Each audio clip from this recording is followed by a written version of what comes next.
안녕하십니까.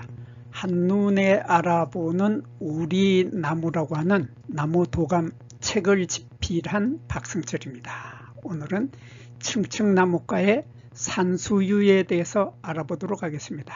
산수유라고 하면은 바로 최고의 정력 강장제로 알려져 있습니다.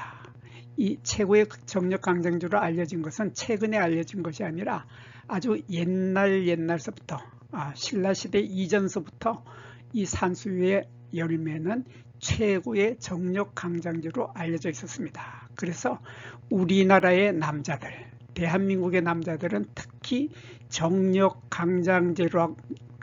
강장제라는 말만 들어도 주머니에 있는 돈 아끼지 않죠. 탈탈 털어서 정력 강장제라면 뭐든지 사서 먹습니다. 그래서 이 산수유가 옛날에는 엄청 비쌌죠.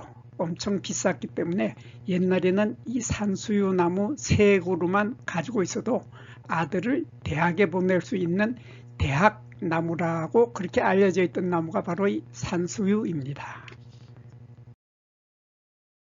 옛날에는 이 산수유의 열매가 너무나 비쌌기 때문에 아주 귀한 대접을 받았는데 요즘은 산수유가 아주 너무 흔해져 버렸죠. 흔해진 이유가 바로 옛날에는 이것을 약용으로 쓰기 위해서 키웠는데 요즘은 이 나무를 산수유를 조경용으로 키우게 됐습니다. 조경용으로 키워서 우리 주변에 어디에서나 자주 만나게 되는데 바로 가정의 정원에도 이 나무 많이 심어 놓고 그리고 가까운 공원에 가더라도 산수유 나무 아주 흔하죠.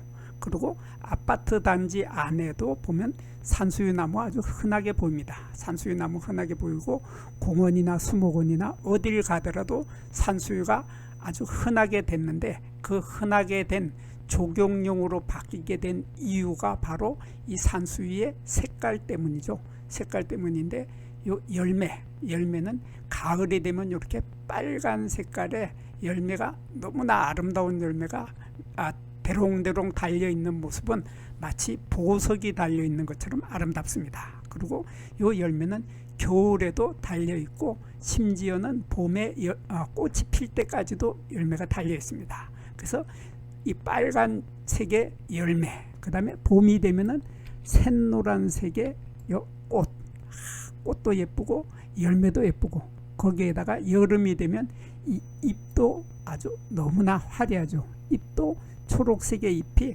이렇게 층층나무과 식물들의 잎은 보면은 너무나 아름답습니다. 요 맥이 보면은 중심맥이 있고 요 견맥이 있는데 견맥이 이렇게 가서 삥 둘러가서 요 끝에서 다 모이는 듯한 이런 잎을 가지고 있기 때문에 층층나무과 식물들은 다 잎들이 예쁜데 그 잎들이 예쁜 잎들을 가지고 있는 것이 바로 이 산수유이기 때문에 그래서 산수유를 빨간 열매, 노란 꽃, 초록색 잎 이것을 보기 위해서 조경용으로 많이 심게 됐죠. 근데 요즘 바로 요 3월달 요즘에 보면은 우리 서울 지방에 이 산수유꽃이 만발을 했습니다. 만발을 해가지고 꽃이 활짝 피었는데 이렇게 꽃이 핀 모습을 보면 작년 가지에 새 잎이 돋기도 전에 노란 꽃들이 잔뜩 이렇게 피어가지고 화려함을 자랑하고 있는데 꽃이 피는 모습을 자세히 보면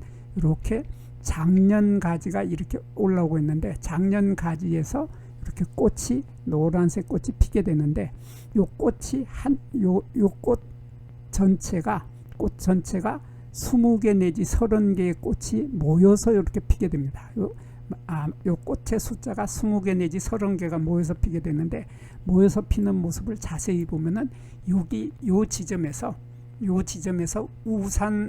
우리가 우산을 펼 때 우산살이 펼쳐지는 것처럼 한 지점에서 요 똑같은 꽃자루의 길이가 이렇게 다 똑같습니다. 꽃들마다 꽃자루의 길이가 똑같은 이런 꽃자루가 길이가 똑같은 요 꽃자루의 꽃이 우산살이 펼쳐지는 것처럼 이렇게 펼쳐진다 해서 이렇게 꽃이 피는 것을 우리들은 우산꽃차례라고 합니다. 우산꽃차례라고 하고 이것을 한자로는 산형화사라고 하는데 이러한 모습의 우산 꽃차례가 피는데 이 꽃의 뒷면에서 보면은 아래에서 위로 보면서 보면은 이런 모습이 나오는데 이렇게 가지가 있고 가지의 끝 부분에서 이러한 요 총포라고 하는 것이 달려 있는데 이렇게 총포라고 하는 이런 4개의 총포가 있는데 이것을 우리들은 꽃차례 받침이라고 합니다. 그러니까 여기 조금 전에 우산 꽃차례라고 하는 요 꽃차례 전체를 받치고 있다 해서 그래서 꽃차례 받침인데 우리 한자로는 총포라고 하는데 이런 4개의 꽃차례 받침 위에 여기도 보면 요 아래에 이렇게 4개의 꽃차례 받침이 이렇게 4개가 보이는데 그 위에 꽃이 이렇게 달린다.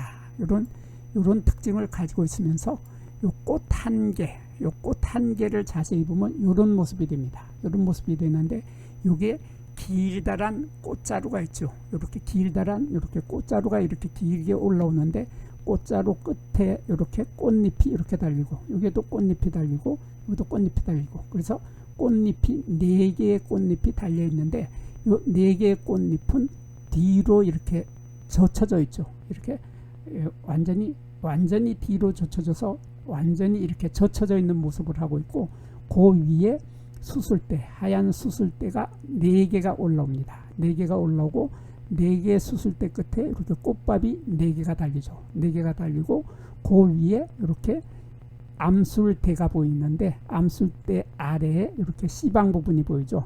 밑씨가 들어있는 씨방이 있는 이러한 형태의 꽃을 피는데 꽃을 자세히 보면 수술대도 있고 수술대 끝에 꽃밥도 있고 꽃밥 속에는 꽃가루가 들어있고 그리고 암술은 암술대가 있고 밑에 씨방도 있고 그래서 이러한 꽃을 우리들은 쌍송꽃이라고 합니다. 쌍송꽃이고 한자로는 쌍송꽃을 양성화라고 하는데 이렇게 쌍송꽃들은 모두 다 꽃 한 개, 이 꽃 한 개가 모두 다 열매를 맺을 수 있는 능력을 가지고 있죠. 그래서 이 꽃 하나하나가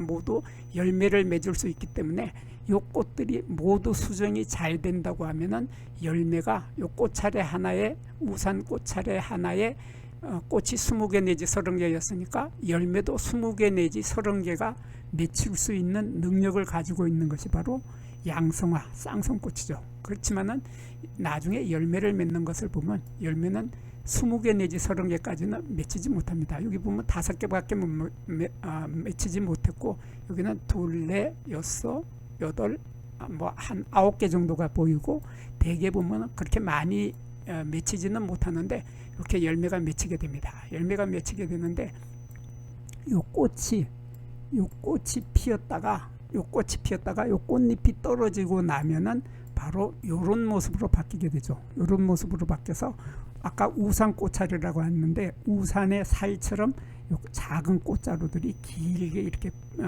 펼쳐지고 요게 요 하나 씨방 부분들이 보면은 점점 자라서 씨방 부분들이 열매가 맺을 준비를 하고 있는 것이 바로 4월 달에 꽃이 떨어진 다음에 꽃잎이 떨어진 다음에 모습인데 요것들이 점점 시간이 지나면서 이렇게 열매를 맺게 되는데 요 열매가 빨갛게 익었을 때 보면은 와 정말 아름답습니다. 아름답고 예쁜데 마치 열매가 풍선에 바람을 잔뜩 집어넣은 풍선의 모양을 하고 있죠.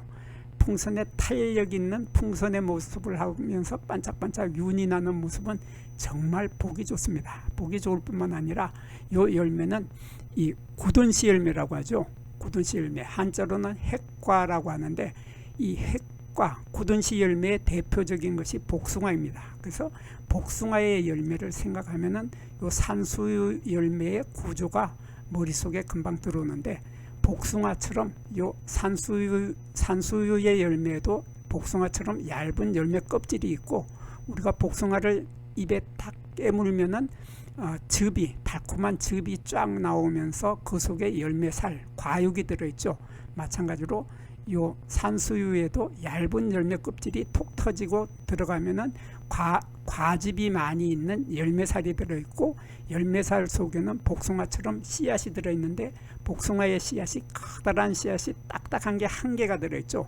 마찬가지로 산수유도 이런 씨앗이 커다란 씨앗이 딱 1개가 들어있는데 이 씨앗이 아주 딱딱합니다. 딱딱하기 때문에 씨앗이 딱딱하다 해서 굳은 씨 열매라고 합니다. 그래서 한자로는 핵과라고 하는데 이러한 딱딱한 열매를 하나씩 갖고 있는 이러한 열매를 맺게 되는데 요 옛날에는 요 열매에 요 씨앗을 발라내고 열매살이 최고의 정력 강장제였죠. 최고의 정력 강장제였기 때문에 옛날 사람이나 지금 사람이나 남자들은 모두 정력 강장제라면 사죽을 못 쓰니까 요 열매살, 산수유의 열매살이 아무리 비싸더라도 돈 아끼지 않고 마구 사서 먹었죠. 그래서 이 산수유 열매, 이 산수유 나무가 아주 비쌌고 열매가 아주 비쌌기 때문에 이 산수유 나무 3그루만 가지고 있어도 아들을 대학에 보낼 수 있는 그러한 나무다 해서 이 나무를 산수유를 옛날에는 대학나무라고 그렇게 불렀던 나무입니다. 그런 아주 옛날에는 아주 귀한 대접을 받았는데 요즘은 너무 흔해가지고 그 대접을 못 받고 있는데, 그렇지만 역시 꽃이 피었을 때 보면 정말 아름답고 멋집니다. 그리고 나무 껍질을 보면은 나무의 껍질이 아주 갈라지게 되죠. 갈라지는데 불규칙하게 아주 얇게, 두께가 아주 얇죠. 얇으면서 불규칙하게 이렇게 잘 갈라집니다. 그래서 이 불규칙하게 갈라지는 것 때문에 산수유하고 생강나무를 쉽게 구별할 수 있습니다. 그래서 산수유 나무의 특징이 바로 나무 껍질이 얇게 벗겨진다는 이런 특징을 가지고 있고, 그리고 잎을 보면은 잎이 이렇게 두 잎이 마주 달리게 되는데 이렇게 대생한다 하죠. 이렇게 마주 달리는 잎이 달리는데 잎 한 개를 보면 이런 모습입니다. 이렇게 가운데에 중심맥이 있고 중심맥에서 견맥이 이렇게 나오는데 이 견맥들이 쭉 가가지고 끝에 가서는 요 잎 끝 부분에서 다 만나서 이렇게 쫙 만나는 이러한 아주 예쁜 모양의 잎맥을 가지고 있기 때문에 요 나무들은 층층나무과 식물들은 보통 이러한 잎맥을 가지고 있습니다. 잎의 맥을 가지고 있는데 이러한 잎맥을 가지고 있기 때문에 다른 나무에 비해서 층층나무과 식물들, 이 산수유도 층층나무과 식물인데 층층나무과 식물들의 잎은 아주 상당히 광택이 나면서 예쁜 잎을 가지고 있는데 이 잎의 뒷면을 보면 이렇게 털이 있습니다. 여기 털이 있는데 이렇게 중심맥이 있고 중심맥에서 이렇게 견맥이 이렇게 갈라지는데 여기 이 부분을 맥겨드랑이라고 하죠. 이 부분을 맥겨드랑이라고 하는데 이렇게 중심맥이 있고 중심맥에서 견맥이 갈라지는 이 부분을 맥액, 한자로는 이렇게 맥액이라고 씁니다. 그리고 우리말로는 잎줄 겨드랑이, 잎줄의 겨드랑이 부분, 이 부분에 하얀색 털이 이렇게 많이 있다 하는 이런 특징을 가지고 있는 나무가 바로 산수유, 최고의 정력제로 인정받고 있는 산수유 나무였습니다. 여기에서 잠깐 구독과 좋아요를 누르는 시간을 갖도록 하겠습니다. 여기 나무도감 공부는 박승철이 사진을 찍고 박승철이 글을 쓴 한눈에 알아보는 우리 나무라고 하는 나무도감 책을 펼쳐서 공부를 하였습니다.